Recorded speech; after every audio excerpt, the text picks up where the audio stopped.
नमस्कार दोस्तों, राधे राधे, जय श्री कृष्णा। दोस्तों, स्वागत है आपका फिर से इस चैनल पर। दोस्तों, हमारे हिंदू धर्म में किसी भी स्त्री का एक से ज्यादा पति होना गलत माना जाता है, लेकिन फिर भी आज से कई साल पहले महाभारत युग में द्रौपदी ने 5 पुरुषों से विवाह किया था। ऐसे में सोने वाली बात है कि आखिर उसे समय ऐसी क्या मजबूरी आ गई थी कि द्रौपदी को 5 पुरुषों से विवाह करना पड़ा था। और सबसे जरूरी, द्रौपदी ने अपने 5 पतियों के साथ पत्नी धर्म कैसे निभाया। दोस्तों, द्रौपदी से जुड़े हैं ऐसे कई सवाल हैं जो उसके चरित्र पर प्रश्न चिन्ह लगाते हैं। अगर आप भी द्रौपदी के जीवन के रहस्यों को जानना चाहते हैं तो बने रहिए इस वीडियो को अंत तक। दोस्तों, अगर आपको यह कहानी अच्छी लग रही है तो कृपया इस वीडियो को लाइक करके हमारे चैनल को सब्सक्राइब कर दीजिए।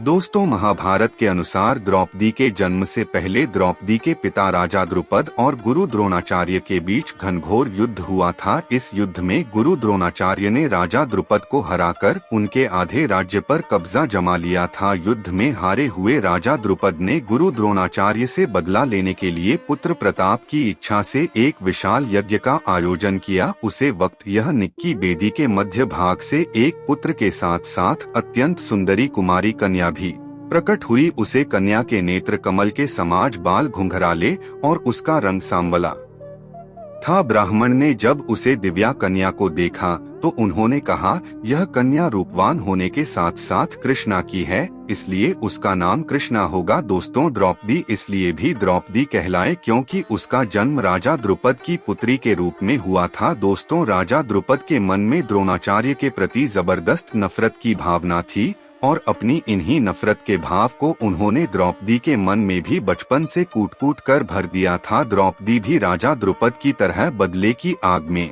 जल रही थी और मन ही मन ऐसी तरकीबें सोचती रहती जिससे वह अपने पिता के अपमान का बदला द्रोणाचार्य से ले सकें।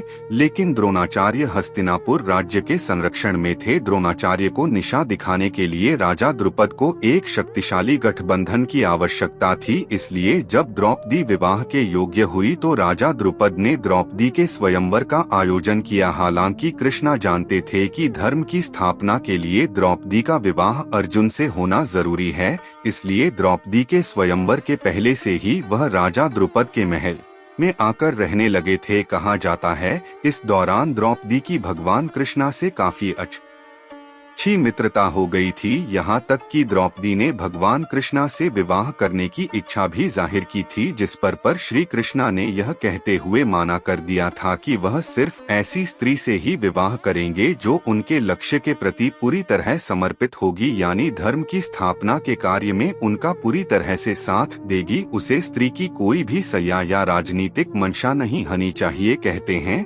उसे वक्त भगवान श्री कृष्ण ने द्रौपदी को खुश करने के लिए यह भी कहा था कि तुम एक महान स्त्री हो, तुम्हारे जैसी महान स्त्री के मैं योग्य नहीं हूँ। दोस्तों, जब द्रौपदी के स्वयंवर का आयोजन हुआ तो उस वक्त 5 पांडा युधिष्ठिर, भीम, अर्जुन, नकुल और सहदेव ब्राह्मण विष में वनवास काट रहे थे। वे अपनी मन के साथ एक गरीब कुमार के घर में कर रहे थे और भिक्षाटन पर ही जीवित थे। जिस दिन द्रौपदी का स्वयंवर था उसे दिन भी 5 पांडव ब्राह्मण के विष में भिक्षा मांगने के लिए निकले हुए थे। तभी उन्हें कहानी द्रौपदी के स्वयंवर का पता चला। तब अर्जुन ने अपने भाइयों से स्वयंवर में भाग लेने की इच्छा जताई, जिसके बाद 5 पांडव ब्राह्मण के विष में ही स्वयंवर में पहुंच गए। यहाँ स्वयंवर की शर्त के अनुसार जो भी धनुर्धर ऊपर घूमती हुई मछली की परछाई को नीचे पानी में देखकर उसकी आंख को भेज देगा, इसके गले में माला डालकर द्रौपदी उससे विवाह करेगी। अर्जुन एक श्रेष्ठ धनुर्धर थे, इसीलिए उन्होंने मछली की आंख को भेंट कर स्वयंवर की शर्त को जीत लिया और द्रौपदी को अपनी पत्नी बनाकर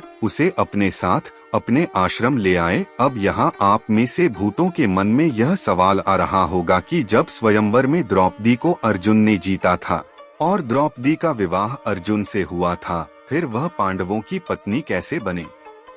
दोस्तों दरअसल हुआ यूं कि जब अर्जुन सहित बाकी पांडव द्रौपदी को लेकर आश्रम लौटे तो उसे वक्त कुंती खाना बना रही थी। अर्जुन ने दरवाजे पर ही खड़ी रे कुंती से कहा, माँ देखो हम क्या लिए हैं। तब कुंती ने बिना देखे ही यह कह दिया, जो भी ले हो पांचों भाई आपस में बांट लो। दोस्तों यहाँ कुंती की भी गलती नहीं थी, क्योंकि रोजाना पांडव को दिन भर भिक्षा करके जो कुछ भी मिलता उसे वे अपनी माँ कुंती के सामने लाकर रख देते थे, जिसे 29 वो में सभी को बराबर बांट देती थी। इसलिए हर रोज की तरह जब उसे दिन भी अर्जुन द्रौपदी को लेकर आए और उन्होंने अपनी माँ से कहा कि देखो माँ, आज हम लोग आपके लिए क्या लाए हैं, तो उसे दौरान कुंती घर के काम में व्यस्त थी, इसलिए उन्होंने बिना देखे ही यह कह दिया कि जो भी लाए हो उसे 5 भाई आपस में बराबर बांट लो। हालांकि अपनी माँ की यह बात सुनकर सभी पांडव भाई सत्ते में ए गए, और जब कुंती ने भी एकदम शांति महसूस की तो उसने पीछे मुद्दा कर देखा जहाँ उसे अपनी भूल का हुआ। उन्होंने अपने पुत्र युधिष्ठिर से कहा, इसका कोई ऐसा उपाय निकालो जिससे द्रौपदी का कोई भी अनर्थ ना हो और मेरे मुंह से निकली बात झूठी ना हो। हालांकि जब इसका हाल युधिष्ठिर भी ना निकाल पे तब पांडव अपनी मन की बात का मन रखते हुए द्रौपदी से विवाह करने के लिए तैयार हो गए। लेकिन जब इस बात का पता राजा द्रुपद को चला तो वे काफी परेशान हो गए। राजा द्रुपद की चिंता को दूर करने के लिए महर्षि व्यास ने राजा द्रुपद को द्रौपदी के पूर्व जन्म की कहानी बताई। महर्षि व्यास ने बताया कि द्रौपदी अपने पूर्व जन्म में एक आरसी कन्या थी। वह रूपवती होने के साथ साथ गुणवती और सदाचारिणी भी थी, लेकिन पूर्व जन्म के कुछ कर्मों के कारण द्रौपदी का विवाह नहीं हो रहा था। इसीलिए द्रौपदी ने भगवान शिव की घर तपस्या की और इस तपस्या से प्रसन्न होकर शिव जी ने द्रौपदी को मनचाहा व मांगने के लिए कहा। तब द्रौपदी ने सोचा कि वरदान से उसकी सभी इच्छाएं पूरी नहीं होगी, इसलिए उसने घुमा फिराकर महादेव से वरदान मांगा। द्रौपदी ने महादेव से कहा है, प्रभु मेरा विवाह किसी ऐसे व्यक्ति से हो जो धर्म का सबसे बड़ा झट हो, जो सबसे अधिक बलवान हो, जो किसी विद्या में कौशल हो, जिसे नक्षत्र का ज्ञान हो और जो सबसे अधिक सुंदर हो। द्रौपदी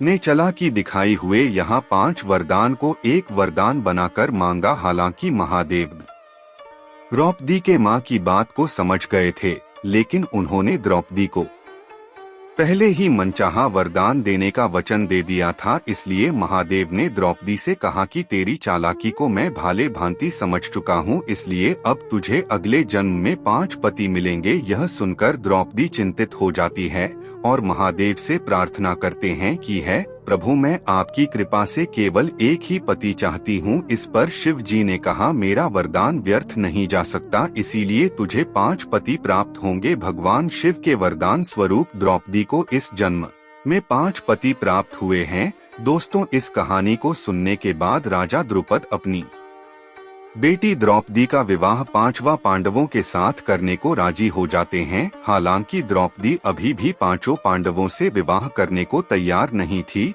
लेकिन फिर द्रौपदी इस शर्त के साथ तैयार हो गई कि 5 पांडव भाई आगे जाकर किसी से भी विवाह कर सकते हैं, लेकिन रानी का स्थान केवल द्रौपदी को ही मिलेगा। कहा जाता है कि द्रौपदी के इस शर्त को मानने के लिए पांडव तैयार हो गए थे, जिसके बाद सबसे पहले द्रौपदी का विवाह सबसे बड़ी युधिष्ठिर के साथ किया गया और उसे रात द्रौपदी ने युधिष्ठिर के साथ अपना पत्नी धर्म निभाया। उसके अगले दिन द्रौपदी का विवाह भीम के साथ हुआ। द्रौपदी ने भीम के साथ अपना पत्नी धर्म निभाया। इस तरह द्रौपदी की शादी बाकी भाइयों से भी की गई और सभी के साथ उसने अपना पत्नी धर्म निभाया। अब यहाँ सोने वाली बात यह है कि जब द्रौपदी का विवाह सबसे पहले युधिष्ठिर से हुआ और द्रौपदी ने उसके साथ अपना पत्नी धर्म निभाया, तो फिर बाकी पांडव भाइयों के साथ द्रौपदी ने अपना पत्नी धर्म कैसे निभाया? तो दोस्तों, दरअसल द्रौपदी हर बार पत्नी धर्म निभाना में समर्थ थी, क्योंकि